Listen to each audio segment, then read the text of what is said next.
Welcome to the Find Your Feminine Fire podcast. I'm your host, renowned sex and relationship coach Amanda Testa. And if you are looking to reclaim your sexual desire, take sex from a to-do to something you look forward to, and enjoy deeply connected relationships without adding more to your already full plate, then you are in the right place.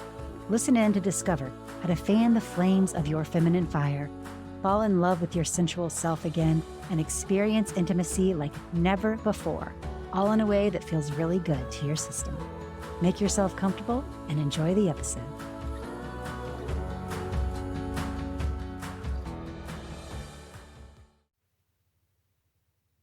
Hello, and welcome to the podcast today. Do you ever feel everything's going well, everything's all together, until there's some curveball coming out of nowhere to knock you down, and then there's a part of you that comes online? And maybe it's when you get cut off in traffic. Maybe it's when you're really triggered by your kid. And before you know it, you've said or done something that you regret. I know I've been there. Today, I'm very excited because on the podcast, I have my friend, Brittany Hopkins Switlick, and she wrote a new book called Dancing with Our Selves. It's a roadmap to self-awareness and intentional living. And if you are listening to this podcast, I know that you are looking for ways to grow, reconnect to your feminine fire. And what I love about Brittany, she's a dear friend, but she's also a seasoned yoga teacher. She's a training facilitator. She's a personal development coach, an author, a speaker. And she has a lot of things that she weaves together in her brilliance here around working with the parts of us that we might not love the most, or that might want to take the wheel when we don't want them to. Welcome, Brittany. I'm so glad that you're here today. Yay. Thank you so much for having me. That was fun to listen to.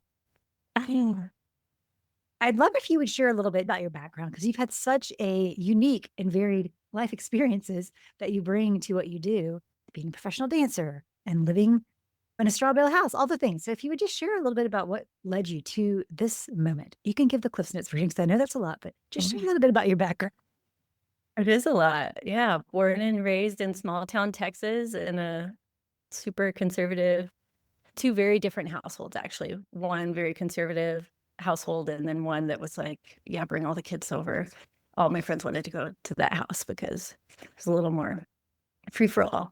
I went to college outside of St. Louis, and I moved to Chicago after college to dance professionally with several different dance companies.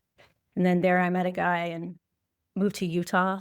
Ended up being in Utah for 8 years, working at a college prep boarding school. And that's where I was teaching. I was hired to teach dance, but that's where I found yoga. And I started just taking yoga with the high school kids. And then the next year, they needed a yoga teacher. I wasn't certified at the time, but I was good at playing Simon Says and looking at bodies and seeing what was needed and what was possible. Yeah, and I was in Utah for 8 years, and that's where I learned that I could create anything that I wanted to, because I was given such free range with the dance program and with the yoga program. After 8 years, I moved to China, and it was right before moving to China that I did my very first yoga teacher training. And that's when I thought, I just am going to get the certification just for the certificate. Like, I already know. And then I went to training, and my whole mind exploded with possibilities and all that I didn't know, but all that I could learn. And I spent a year in China teaching dance and yoga, and then moved back and moved to Denver. And that's when I started my yoga studio, and that's when we met. So crazy. That was like 10 and a half years ago. And through the starting of the yoga studio, it's like full on learning that yoga is so much more than just the shapes we make on the mat. It's a whole way of living and being in the world. And yeah, it's one thing to talk about it. It's a whole nother thing to actually live the practices and breathe the practices. And yeah, pandemic happened when my son he had just turned 2. And thankfully for his arrival, that's when our marriage fell apart, because I was just holding it all together, pretending to be who I thought I needed to be for the marriage. But for my son, it was like, oh, a lot of this is no longer acceptable. It's not who I want to model for him as what a strong woman is. It's not what I want to model for as what love is in a marriage. And yeah, basically the pandemic wasn't the reason the marriage ended. It was the birth of my son. And then it was like, oh, for him, I'm willing to see all these things about myself. Yeah, and after the pandemic, I was exhausted and I sold the yoga studio building and took the business online and met an amazing human that I'm now married to and have a second child with. And I just think of you so much about passion and love and what that looks like in a relationship. And I'm so grateful to have that now in this marriage that I'm in now. And not to say that the part of myself that felt small and limited in the previous marriage doesn't still try to show up. And here we are. And I now lead yoga teacher trainings, and I've written a book about the two different parts of myself that are encapsulate the yoga practices, but also overlap with so many other modern techniques. That's beautiful. I think people can relate potentially out there for being in relationships where you weren't fully authentic. Or maybe you might be in one and are like, what do I do? So I'm curious, even just on that note, after feeling like you're not your true self, what Mhm. advice would you give if you are someone out there who is sensing they're playing small in their relationship or not fully showing up as who they are, or it's just not in alignment? What were some of the things that you did to reconnect to yourself and step into a different version of how you wanted to embody for your kids Yeah. and for yourself? That just makes me want to take a deep breath, imagining all of the women that I know are so much like I was and still am in a lot of ways. But it was being willing to be brutally honest with myself.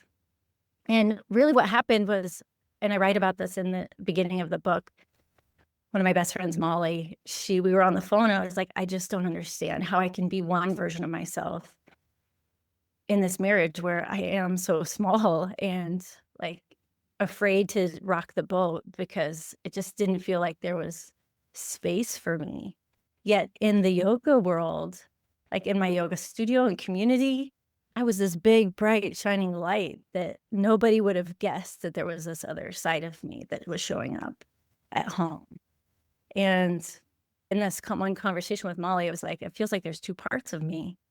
And or two versions of me. And she's, what if you named that part of yourself? And I was like, what? She's like, "No, give that part of yourself a name, like Brandy." And I was like, Brandy. Or I think she said Brandy with an I, and I was like, with a heart over the I, like we did in middle school. Yes. And really knowing that and creating that space, that separation is like, oh yeah, Brandy is the one that's married to this man, and Brittany is the one that shows up to teach yoga and be with her friends and loves Taylor Swift. That was a big moment when Brandy wouldn't let me like Taylor Swift and tell him that I like Taylor Swift because that would be stupid. So step one was the turning point for me, was naming that part of myself so that I could then blame things on that part of myself, because then it was easier to address, essentially. Yeah. Yeah. Relates a lot to internal family systems, parts work. Mhm. It just would feel too complicated to name all the different parts. Yes. Just put all those parts into one, Brandy. I love it. But it's such a beautiful way to work with these different aspects of ourselves. Right now, a lot of people going through the midlife transition or just even getting to a point in your life when you're like, okay, something's not in alignment anymore, because many of us did develop these different ways of being in the world to be successful, to get to where we are. So a lot of times that might involve some people pleasing or some being inauthentic. And that's a lot of what many of us are taught. It's hard to realize though one day you're like, this is not who I really am. And I know you write about this in the book, but talking about that, there's so many people that think they have it all together on the outside, but then they find these deeper wounds that want some attention and healing. What can they Yeah. do? What's immediately coming to mind is around that time is when I actually committed to a meditation practice. I had a traumatic memory of child abuse show up around that time, and that was an amazing trigger. I'm so grateful that it showed up finally, that I finally felt safe enough to share that with myself. And that's where it's, oh, I see how this is all coming together. But meditation was the key. It was the 30 minutes a day that I committed to holding space for little Brittany that became Brandy. And it's so funny slash not funny to look back, and I would sit down and I share about the technique in the book, but we start with this breathing technique that's it's like a kalabati, like breath of fire mixed with nadi shodhana, the alternate nostril breathing that I learned from Molly, who learned it from Anand Malhotra in India. But I would sit down and start the breathing and immediately burst into tears. And rather than fighting it and being like, this isn't what I'm supposed to be doing right now, I'm supposed to be like Zen. But it's like, I think I cried every day in meditation. It was like, that was my allotted time to feel for me and to move through the emotions for probably a month and a half. And I thought I was going to cry forever. And then it would be days where no tears would happen, and then tears would happen. And just eventually the tears stopped. But it was it was meditation and holding space for me and allotting that time every day to be with me, like present me, and holding space for little Brittany, who didn't have space held for her for lots of different reasons. That's so sweet. It makes me want to just like, give myself a little hug. Little Amanda wanted to get a little hug here and there. Mm-hmm. You know, it's interesting. I'm curious because this came to my mind too. After being a dancer, obviously you work a lot with your body. And then doing yoga, again, you're in these poses. There's a reason for it. But the difference of weaving together, not only like that deep connection with your body, but bringing in the meditation too. I'm curious what the difference was between just like dancing and doing yoga, and like how, because it is a different way of being with your body, and just spending that time meditating is a different part of it too. But just like being so aware of your body, but not necessarily letting yourself go all the way in. Tell me more about what led you into that deeper connection with yourself. Yeah, it's so interesting. I didn't realize how disassociated I was from my body and disconnected, because I would get so mad when I didn't like guided body scan meditations. And I didn't realize until essentially the end of 2019, when that memory resurfaced, that because teachers would say, feel your feet, feel your knees, feel your legs. And I didn't realize that I was mad because I couldn't feel them. But when I was dancing, or when I was holding Warrior 2 for 60 plus seconds, I couldn't help but feel my body. Like those were the times that I could feel my legs, that I could feel my pelvis, that I could feel my core.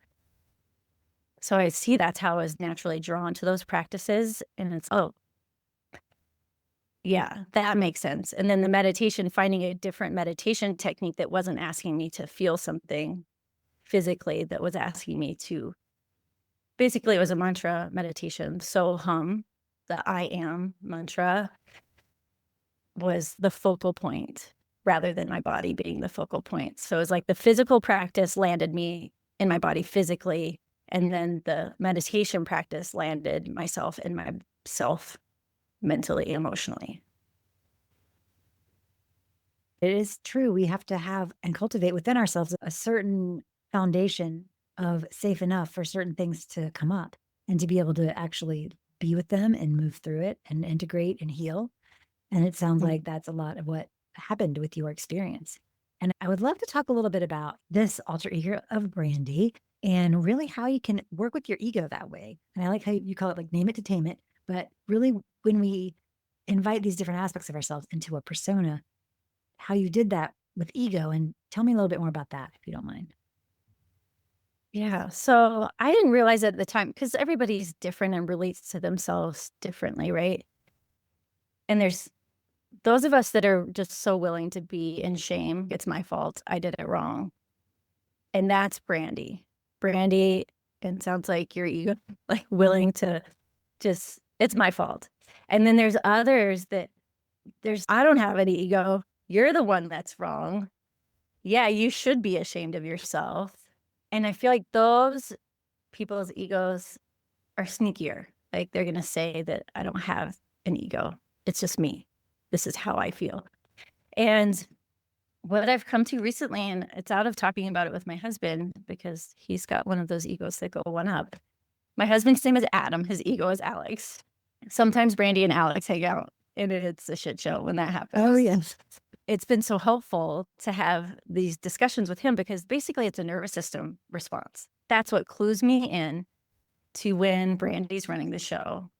You can sometimes see a nervous system response in somebody else as well, but it's, oh, when my chest gets tight, when I feel like throwing up, that nauseous feeling in my stomach, or I clench my jaw, or I find myself clenching my fists. I see it in other people sometimes. The fists just clench. That's a nervous system response that there's a button that's being touched inside of us that Brandy's, oh, I know what to do. I know how to help here. We're just going to start to try and control. We're going to start to try and manipulate, but from the sweetest, like nobody's going to know it way. Or I ask my husband what it is for him. I talk in the book about ego statements, and Brandy, she'll say things like, you don't understand. It's not necessarily out loud. Like something will come in and I will feel or hear, but you don't understand. And that's how I know Brandy is taking the lead in this moment. But for Adam, when Alex takes over, it's fuck you, fuck this. Those are clues when his ego is taken over. And what I'm so present to, and this is the thing that so many people are like, how to fire the inner critic, how to get rid of this part of yourself. It's like, no, Brandy is not going anywhere. And actually, I don't want her to, because she helps me survive. She helps me know what I want. She helps me know what I desire. She helps me know what I don't want and what I don't like. It's just that I need to take her as a consultant without actually letting her run the show. So in a moment where I feel the tightening of my chest, whether it's driving a car or getting an email, or I had some issues with the publishing of the book last week that were basically somebody stole my PDF and put it on the internet somewhere and was offering it for free. And so Amazon pulled my book down and said that I was not the original author. And my whole body tightened up. And Brandy was like, go, go, we need to figure this out. And it's like, yes, like pause, time out. Let's take a deep breath. The world is not actually ending because your book is currently not available on Amazon. Yes, we do need to figure out what's going on. And thank you for reminding me how much I care about getting this message out into the world. Like, I'm not the creator of any of these ideas. I'm just another version, another voice saying it. And it matters. And we don't have to do this in panic mode. Yeah. And I had to do that at least 100 times last week. Pause, take a deep breath. I see that you really care. Thank you for reminding me how much I care. Let's be in action instead of reaction. I think that's a powerful way to address that part when it comes up. And for those who are listening who might not be as familiar, like how would you describe ego versus the higher self, like the distinction between the two? Yeah, the ego is reactive. My higher self is active. Things can be hard, but I can still be in action versus reaction. Basically, I can move and breathe with ease. That's how I know that Brittany, my higher self version, is having a conversation versus Brandy. Does that make sense? It does make sense because I think and you mentioned it is like a somatic experience. When you feel Brandy's online, there's a totally different feeling in your body. And then when you know your higher self is online, you feel more relaxed, more open. You can breathe. Yeah, that makes a lot of sense. Yeah, and my higher self trusts that things are always working out. My higher self knows that there's room and space for everyone to be awesome. Brandy doesn't. She's, oh, we got to get ours. And the feeling feels constrictive. It feels fearful. It feels not enough. Yeah, and you spoke to this a bit, but I wonder if you would share a little bit more about when we are maybe even unconsciously and the ego is in charge and how that really harms our relationships. Yeah, Brandy, she Oh gosh, bless Adam. Bless Adam because he loves me, Brandy and all. And that's what I feel so grateful that I have this tool because he just knows. He's okay, can we pause a second? I would like to speak to Brittany now. Because Brandy, oh man, I share it in the book, the dog story drop off, the dog drop off story in the book. And it's just, she just is so unconsciously manipulative. Brandy is like constantly wanting to check Adam's devices and make sure that he's behaving himself. But it's just, no. She's so sneaky too because she's hyper vigilant, and bless her because I published a book. I've owned a yoga studio. I lead yoga teacher trainings. I've done so many amazing things in collaboration with Brandy. So it's because of the hypervigilance, people feel loved and cared for by me. But at the same time, in the relationship, she just doesn't trust and she's sneaky and is manipulative. And that's where it's, if I said I was sneaky and manipulative and controlling, oh no, no way I would admit that. But there is this part of myself this is how we got to do it to keep us safe. And I see that you want to feel safe. I see that you want to feel loved, and I see that you want to matter, but we can do that in a different way. And it's like looking back at childhood, and I take us through exercises in the book on how to get clear on things that have come to be that we're less than thrilled about, but why they are the way they are, and it makes sense. And so I have to have pep talks with myself often. It's like I'm talking to a 4-year-old. I see that you feel frustrated right now. It's okay to be frustrated. It's not okay to be mean. I see that you feel mad right now. It's okay to be mad. Yeah. It's not okay to be hurtful. So yeah, Brandy, oh Brandy, bless her. I love that. But it is so true when you look at it as a separate, then you're able to more, okay, this is a part of myself. And wow, Mhm. Brandy, my friend, you can just relate to it and also see patterns that are harmful. And that also, when you're connected to the higher self, that can remind you, all right, that's not how we want to behave. Like that's just a behavior that Mhm. we have a little pep talk with ourselves about. And I love that way of doing it, of having that dialogue. And it's also great as a parenting tool as well, right? Because you can speak to the part of your kid you want to see show up. Mhm. I love that. Yeah. I've named Isaac's ego, but I don't think I'm allowed to. But so then I can separate it too. Right. They don't mean to necessarily be aware of it, but it's as a caregiver, you can be aware and that can be helpful because then you realize, okay, this is a child who I love.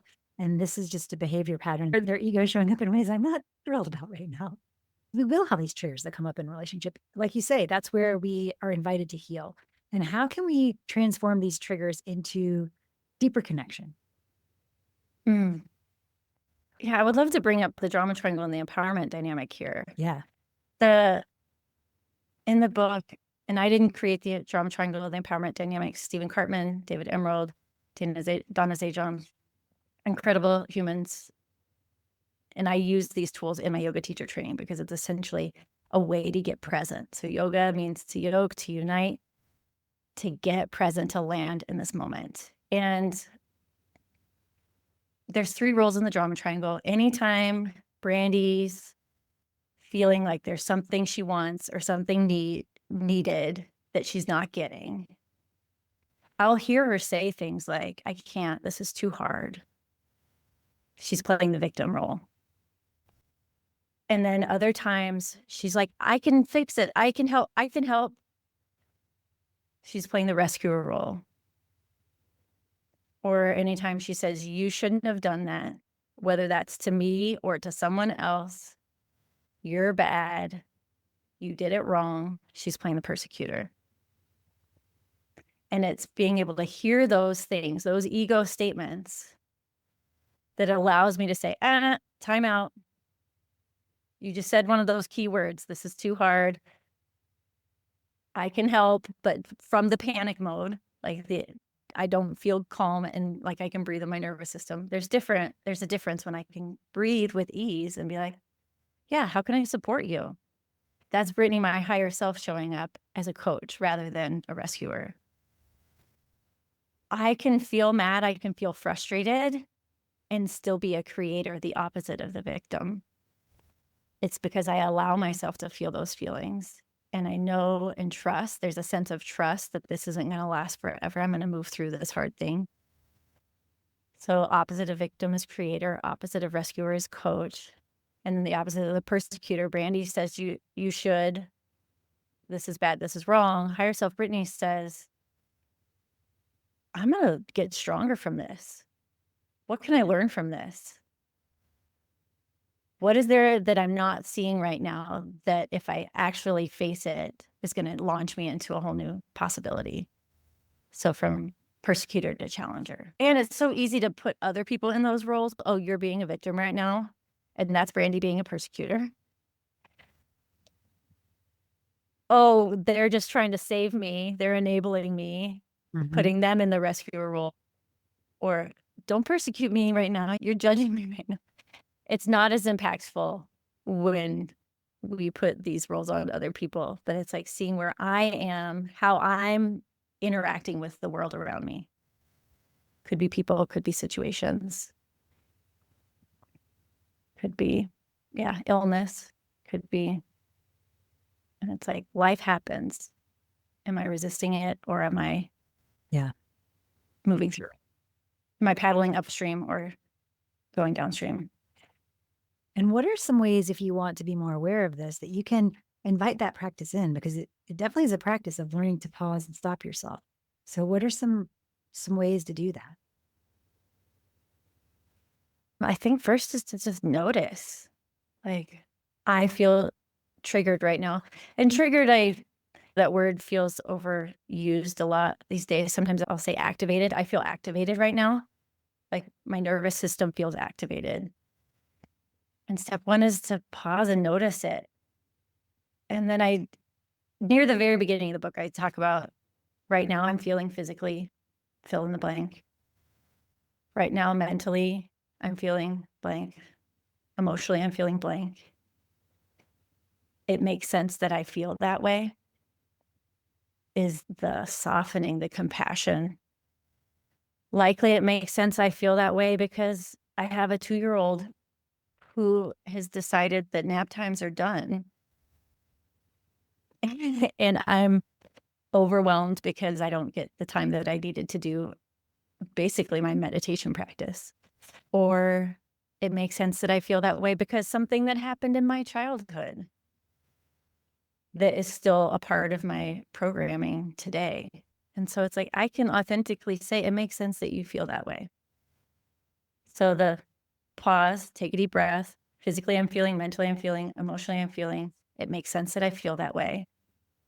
And then put my attention on what I want rather than, and so often the ego will be like, I don't want this to happen anymore. Sunday morning, I woke up and checked my listing on the book and I had 30 reviews, 5-star reviews disappear from the book. And it's like, Brandy showed up full force. That's the only word that I can put to it. It is like the and it's a pause, take a deep breath. It makes sense that you would be worried. Physically, I'm feeling tense. Mentally, emotionally, I feel a flood of panic, like thoughts. What should I do? And it makes sense that I feel that way. And then I just had to reframe it, right? I'm excited for the moment that the reviews reappear. Yeah. Getting yourself to do that practice, noticing, and then talking that. I love that phrase. It makes sense you feel that way. Because that brings in that compassionate voice versus the one that wants to make you the victim or beat yourself up or whatever it might be. Yeah. When the rescuer is often chocolate for me. So it's not necessarily I'm rescuing myself by giving myself something that isn't actually going to help. Yeah. Like chocolate or wine or just picking up my phone and starting to scroll. I notice that I'm just scrolling. It's like instead of facing the feeling that I'm feeling, I'm just scrolling. And I do want to add that sometimes this happens in a moment. And just like we would with our kids, if they're having a meltdown, we don't stay in the same, like if we're in a public place or Dr. Becky Goodinside, she talks about go to a smaller place, contain the fire. So it's like go to a smaller room or go to the closet, or if you're in a public place, go to a bathroom stall. and give yourself a timeout so that you can have these talks. And not a timeout like you're punished, but I guess a time in. Yeah. So that, because I have to, with my ADHD, like I have to take all the distractions away and go and have a moment with Mhm. little Brittany / Brandy. Yeah. I'm wondering too how you got your husband more on board with these kind of tools. Because sometimes that can be the challenge, right? Like you are all about it, but then getting your partner on board, how did you invite them in? Well, I got a little bit lucky because he did my yoga teacher training. That can help. He just, yeah, first husband, not willing to go there. So so I got my husband on board because he's just that kind of a guy. But I do have several people that are doing a book club with the book and their husbands. Like one of my current trainees, like she and her husband are reading it together, like reading it out loud together. So amazing. Another one is doing a book club. Let's read this chapter and then let's come together. She did say that that one's been a little bit rough because she put it on him instead of inviting him into it. Instead of, hey, would you be like, I know you won't ever do a yoga teacher training, but here are these tools that have changed how I show up in the world. Would you be willing to explore them with me? And she said once she did that, the energy shifted around the reading of the book. Yeah. I think that's one of the great things is always to, I was just listening to this podcast the other day and there was this really cool book on there. I'm curious your thoughts on that. Or just like bringing it up. I heard this. I'm wondering, I really think it can be a playful way because I think one of the great pattern interrupts is that playfulness of calling out different aspects. If you're calling out Brandy, then, you might be in a super huge fight, but then it will make you like pause and maybe laugh a little bit or just change the dynamic. So I think that's so important because we can get so stuck in these ruts and these patterns, and even we don't even realize it. As like we don't even always are aware. It could be just like a somatic thing. We just feel guarded. And so having tools to move through that is so important. And you have to practice them. You really do. People want magical solutions, but sadly, there's not really any. Yeah. You have to do the And I work. do want to, It can be easy though. Once it's that, easy and simple. yeah. And it's, I had a panic attack last week. So I'm not pretending like this is once you figured it out, it's always there. It's like, depending on what's going on, that's what, like, Brandy shows up more often when I'm hungry, when I'm tired, when I haven't exercised or meditated. She is more likely to try and be helpful in those times because it's like my executive functioning is just offline if I'm hungry, tired, not exercised. So sometimes it's okay, Brandy, I see, like, I can have the talk with her, but still my body's freaking the F out, right?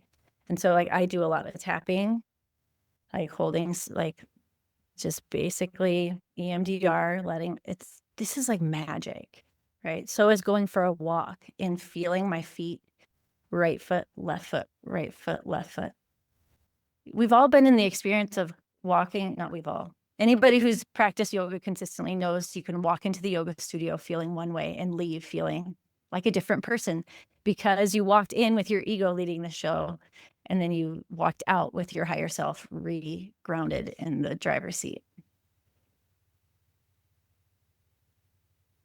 I don't know how we got there, but it felt good. That's the key. You want to find all the ways can bring that empowered, like that higher self online. That's the best way forward. And I think that's why it's so important to share your story and just give people tools because there's so many ways into it. And whatever it is that works for you is wonderful. Having them in relationship with Adam is so impactful because when we are in a heated situation, it's like he knows Brandy and we can call a timeout. And for me, a timeout means that Brandy needs a hug. It's like we need to stop the fight and for him to come to me and hold me. When he needs a timeout, he needs space. Like 10 minutes, he's going to go upstairs and do the dishes or go run an errand and come back. because we have the tools to know Brandy and Alex are running the show right now. And so nothing is going to be fixed or repaired with Brandy and Alex. It's got to be Brittany and Adam. So it's being willing to notice. Both of us have the tools to know who's fighting right now versus who's discussing. Yeah. It's such a thing of the difference in egos. Brandy, okay, you're right. I have been running the show and I'm bad. Oh, yeah. So different. And actually, I took a chapter out of the book on relationships because it's going to be a whole nother book, because it's such a big part of like, how do we dance together? Yeah. How do I dance with myself, with Brandy and Brittany? And then how do we dance with each other's selves? Because we have different dance moves. Yes. Why did you choose that name? Because I think primarily because I was a dancer. In teacher training, when I talk about the ego, I talk about usually in terms of who's driving the car. We have this backseat driver. Annoying it is when you have a backseat driver and like you start to get tense and so annoyed, and it's shut up. And then I talk about, okay, bring the ego out of the backseat, put them in the passenger seat, buckle them up, keep your hands in your lap. You can help me navigate politely. And so that's the metaphor that I've always used, and it's a good one. Yet in the book, when I was writing the book, I kept talking about which part of you is taking the lead. And in a partner dance, like a tango or swing dance or whatever, partner dance, two-step, country two-step, there's somebody that leads and somebody that follows, but you still need both people in order to do the dance. And the one that's following can also add the flair and the fun. If you watch ballroom dancing, typically the dude like strong and supportive and got put together, and then, but how boring would it be if we didn't have all the sequins and the fringe and the hair moving? Yeah. And so it's no, we need both to have life be fun and not boring. So it's okay, dancing with ourselves. And it's so funny because the editors kept trying to put the word ourselves back together. I'm like, no, it's two words. Because it's not ourself, it's ourselves. It's the Brandy self and the Brittany self. So yeah, and then the dancing with myself, it's just fun, play on words and catchy. And I was a dancer, so. I love it. And I think you're right with relationships being so much, and it's a whole nother dynamic because you're managing all the different pieces coming together, right? It's not just two people. It's you and your partner and your inner children and all your ancestral lineage and all the other patterns and everything else that you're bringing together. Yeah. Yeah. It's a lot. And then navigating life, like finances and children, and we'll be able to give each other. And I'll be excited when this book comes out. But what else? What other tips would you give to do, to support in that? In the relationship part, or? Yeah, just to maybe if there's one that has really been super helpful for you. Just being willing to be vulnerable about it and to be honest. Because, Brandy doesn't want to be called out because she'll feel like I feel shame so quickly. Yet I can't heal and make changes unless I call myself out and allow myself to be loved anyways.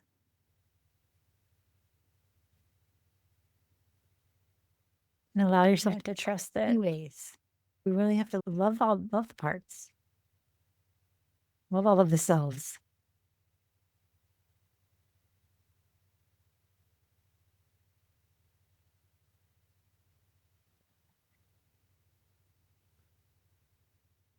Yeah, more importantly, to letting myself be loved, letting all the parts of myself be loved by Adam is loving all the parts of myself. Like letting myself love Brandy and all that she's done for me. And that's for the letter to the ego in the book. It was so impactful because I still cry. I read it to every yoga teacher training group. I read my letter to Brandy. And I cry every time, and it feels so healing to allow myself to acknowledge, yeah, even though you do manipulative, controlling things, I still love you. There's nothing you can do to make me not love you. And that makes it easier for me to let myself be loved in the relationship also.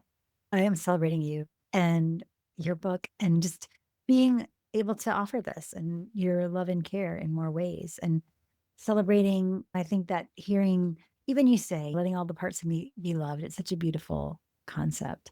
And I just, even Mark and I the other day, we were talking about grace and just giving each other grace. And that's so wonderful to feel like, okay, I know but he loves all my crazy parts and I love all his. And we've found ways to work together. But it's so important to realize that because then it just makes such a difference in your relationship. And I think, like you say, like this starts with your own work with yourself because our relationship with ourselves is very important as well Mm. as our relationship with others because it makes all the difference in how we show up in those relationships. Yeah. So, will you please share where everyone can find you and get the book and learn more about you? I'm on Instagram at brittany.hopkins.switlick. That's Brittany, Brittany. You can buy the book on Amazon. You can get the Kindle version, paperback, hardback. I do have an online video library where people could come. It's so funny because some of my longtime community members are like, I'm like, it's so good to see you. They're like, I see you every day because they take classes from my video library every day. My YouTube channel, Practice with Brittany. And yeah, if anybody wants to know more about living yoga in the fullest, yoga teacher training with me, I have one that starts in the fall. I do usually 2 a year. So that's next level. Get to know yourself. Yes. Beautiful. Thank you so much again, Brittany, for being here. And I'll make sure to share in the show notes all of the places to connect with you and get your book. And thank you all for listening. We will see you next week. Thank you for listening to the Find Your Feminine Fire podcast. If you loved this episode, please go ahead and forward it right now to someone you know would love it. And if you've not had a chance yet to leave us a rave review on Apple Podcasts, please make sure to rate and review if you enjoyed it, as well as make sure to subscribe so you never miss an episode. If you want to stay connected, make sure to go to amandatesta.com/thegoods to download your free sensuality activation and stay connected. Thanks for listening, and we'll see you next week.